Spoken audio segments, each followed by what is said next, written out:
Hey, what's up my Dragon Legion? How y'all been? So Dragoons, today we are going to be doing a CardFight Vanguard deck profile of my current Kagero Perdition Stride deck profile that I just got done using on my recent locals. Now, before I go any further, I just did a video of, I'm going to be doing a video where I'll be doing a full-on explanation of how my locals is. So that's why I'll try not to explain too much so I don't take up the video. However, if you Dragoons are interested of how well I did in my recent tournament, I'll leave a link in the description of where in the comment section down below, or in the description when the video is uploaded. I'll have that video uploaded on the upcoming Sunday at the time this video is being recorded. But for right now, let's talk about this deck right here and see how this deck right here, and I'll talk about what cards that did well, what cards didn't do well during the recent locals event. So, with that being said, let's get right straight to deck profile. Start off with, of course, your starting Vanguard, Red Pulse Trigger Kid. I think I've explained this a lot, times in the past, to know how good this guy is. Combat 1, boom, Sawyer Vanguard, potentially get grade 3 from top of your deck and such, and add your hand, all that crazy good such. Now, there are some other great options for forerunners for Kagero right now, but in my honest opinion, I think Red Pulse Trigger Kid is the better option card pick for right now at the moment. So yeah, one Red Pulse is still good. And now for the trigger lineup, we have, of course, your 4 heals. No explanation why that's good.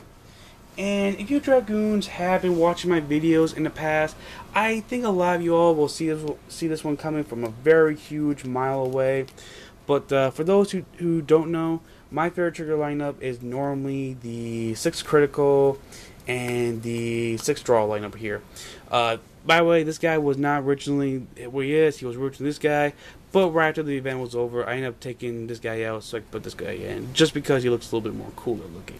So, alright, anyways, trigger lineup is, I like this lineup right here. It gives me equal opportunity to be as equal as offense and defense. I can still be as aggressive as I want to be and inflict as much damage as possible, while still be on defensive, so I can be able to draw into what I need to draw into the most, so I can eventually get access to my better cards from there. So yeah, 6/6, my favorite trigger ratio right there. And that's it for the trigger lineup. For the grade 1 lineup, we have 4 Protect Ore Dragons. I was able to put them in on the last minute. Very glad I did. Protect Ore Dragon is a perfect guard that has the ability of, when he nullifies the attack, if you have another copy of him through drop zone, so you can turn a card face down damage, turn it face up. This guy is just really great, and he combos out Legion very well, especially how I did it. Well, how I normally did during my locals is, say if I had 2 in my graveyard, I would use the Legion ability, put only 1 of them back in my deck, so that way when I have Perfect Guard again, I can still have 1 in my drop zone. So when I Perfect Guard something, I can still have the ability of turn a face down card face up all day long. So yeah, that's always fun to do. So we got 4 Protect Ore Dragons. And next we have 3 Lava Flow Dragons. If you Dragons remember, at one point in some of my Kagero decks in particular, I was playing max of him.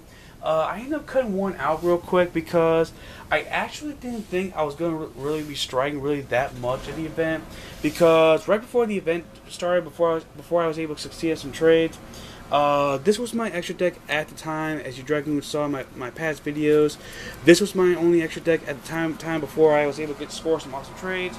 So I didn't really think I was going to be able to exceed or succeed in striking really too optimally. So I felt like only 3 Lava Flow Dragons was just fine. But for the most part, when I did need to stride, he was very useful, and he definitely helped me out with a lot of great things in particular. So yeah, I might bump him up to 4. I'm not 100% sure. I'll have to ponder on that. But for right now, 3 is just fine right now in the deck. And next up, we have 3 Dragon Monk Gojos. Now, in other people's Kagero deck profiles, they always kept... I heard some people mentioning that Gojo is not as great as he used to be. And honestly, I have to disagree. While he's not as great versatile as Wyvern Tower, as Tower Wyvern, just the ability where anytime you need it, you can rest in, pitch a card, draw a card, is still a great and amazing thing. Like, and even if you don't need that ability, he is still a 7k booster for one of your front row guys. So yeah, even if you can't use his ability, he's still good for one or the other. Use him either as a booster or use him to rest him to pitch a card, draw a card. And he's definitely very good if you're going first and you end up riding for him first. Use his ability, rest him to pitch a card, draw a card, and yeah, he can definitely help you out with a lot of great things like that. So yeah, 3 Gojos is definitely very good, at least in my opinion. And this was also another last minute thing I ended up doing on the last minute, and that is playing 4 copies of Tower Wyvern Dragons. I really liked this guy at the time, and he was very useful, and I'm very glad I was able for when I did. Soul Blast 2, draw 1 whenever he's called Rearguard Circle. Can't go wrong with that. And he definitely helped me out with that because there were some times where there were cards in my soul of my Vanguard, and I need to get those cards back. So when I Legion with them, so this guy came in handy a lot. Use his ability to Soul Blast 2, get whatever I need to drop zone, so I can have something to Legion off very quickly. And yeah, so yeah, Tower Wyvern, really good card. And that's it for the Grade 1 lineup. For the Grade 2 lineup, we have 4 copies of Whirlwind Dragon. He's not only your mate for your Dragon Nuit, but he's also your Toge attacker. And if push comes to shove, if you don't have another copy of him, when you don't have another copy of Dragon Nuit in your hand, when your Dragon Nuit's in Legion, you can always pitch him so you can be able to use your Dragon Nuit's effect to do some stuff. So yeah, 4 of these guys, still a great card. And then 4 copies of Perdition Dragon, Dragon Neoflame. Neoflame was actually a lot more useful than I gave him credit in the past. Now, yes, I did say he was a good card outside of just being Overlord's mate. But other than that, but never did I realize how good he officially was. There were a lot of times where I was able to use his ability, and with his ability alone, with some things and exceptions, I was able to board wipe some of my opponent's fields every now and then. So yeah, Neoflame Dragon is definitely very good on his own, and even not again, he is always straight up good to have for your Overlord's mate. And last but not least, 3 copies of Perdition Dragon, Mancer Laser Dragon. Nothing really too special, just a mellowed out version of a Dragon Berserk Dragon. When he's called Rearguard Circle, count blast 1. If I do, I can retire a rearguard that's in the same column as him.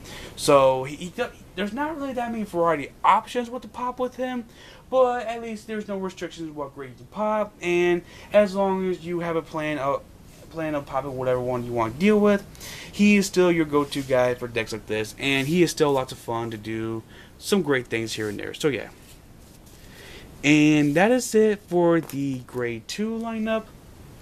Now for the Grade 3 lineup. For the Grade 3 lineup, we have 4 copies of Perdition Dragon, Vortex Dragon Nuit. Dragon Nuit was, he didn't explode as well as the Great did, but when I did end up utilizing him, he was still lots of fun, and he did help me out with some good tight situations every now and then. Just the ability of, by just pitching either another copy of him or your Whirlwind Dragon to pop 2 rear guards and then burn a damage to your opponent is just ridiculously fun, and he definitely helped me out when it came down to the near late game such. Like, by the time your Great is done punishing your opponent and forcing your opponent to use up their resources in their hand, and while they have established a good field, you can use Dragon Nuit's ability, make them pay for wasting up their hand, pop their 2 front row, destroy their 2 front row rear guards, and then have him and your 2 rear guards just annihilate your opponent for game. Dragon Nuit is just a lot of fun. Like, he's not as fun as a Great, but he is a fun, and in the hands of the right player, he can make your opponent pay for being way too cautious, if not or too greedy with it. So yeah, and of course, the guy that put in the most work, except for like maybe a card or 2 in particular in this deck, the guy that put in the most work all day that day, and that is 4 copies of Dragonic Overlord the Great, Perdition Emperor Dragon. Perdition Dragon was just absolutely amazing with me today. Every time I would Legion into him, he would just allow me to just take over the field and just have some serious board control field. so ridiculously well fun, and I was really glad that this was a deck I chose for all the event. He was just really great what he did. He allowed me to take care of some serious rear guards. There were some plays where I had an extra of him while he was in Legion, and I would just have the rear guard of him take out something, and then after he was done doing something, have him have some fun, and then every time his attack was hit, retire the rear guard Overlord to just annihilate some rear guards, and just all day long just have some fun, pushing, shoving some stuff you don't want to deal with, and when your opponent is done establishing or gets a little greedy, they start build up their field, and they end up using up their hand. That's when you ride into your Dragon Nuit and just have some fun with your opponent. So yeah, for Overlord the Greats. And that is it. The main deck. And for the extra deck, as I showed you Dragoons earlier, this was the extra deck at the time. Obviously, when I strode, this guy saw lots of play. I didn't really see these guys at all when I played. So yeah. But nonetheless, I am happy with what I did with Stride. And for our extra deck that was not able to pick up the other cards I was looking for in particular, this deck still did very amazingly well, at least in my opinion. So now, since I was able to get lucky and score some trades, this will be my extra deck now. I ended up finding out 2 copies of this guy, and I ended up taking out one of him to put in another copy of Divine Dragon Knight as well. So until I get more future cards for my Kagero decks, this will be my Stride deck for my Kagero deck right now at the moment. And until I get other cards, this does look pretty good, at least in my perspective. And I do have a copy of Dragon Overlord the Ace. However, just like Supreme Dragon, he requires a Persona Flip, so I can't really use him yet. If I pick up at least one more copy of Dragon Overlord the Ace, then I'll be able to use him. But for right now, this is how my extra deck is going to look for my Kagero until I pick up more Kagero support Stride cards. And yeah. So that right there, Dragoons, was my current Kagero Stride deck profile. Hope you all enjoyed. Please leave a like and a favorite if you did, and share this video with other people. It really helps me out a lot. I'll have a locals report video uploaded this upcoming Sunday, so you Dragoons can have something to enjoy, check out. But in the meantime, like and favorite if you did, and share this video. It helps a lot. And subscribe today to become part of Dragon Legion Alliance. Follow me on Facebook and Twitter. We all know the good stuff by now. And yeah, I will see you Dragoons another day. Christian Dragoon, signing out. Peace.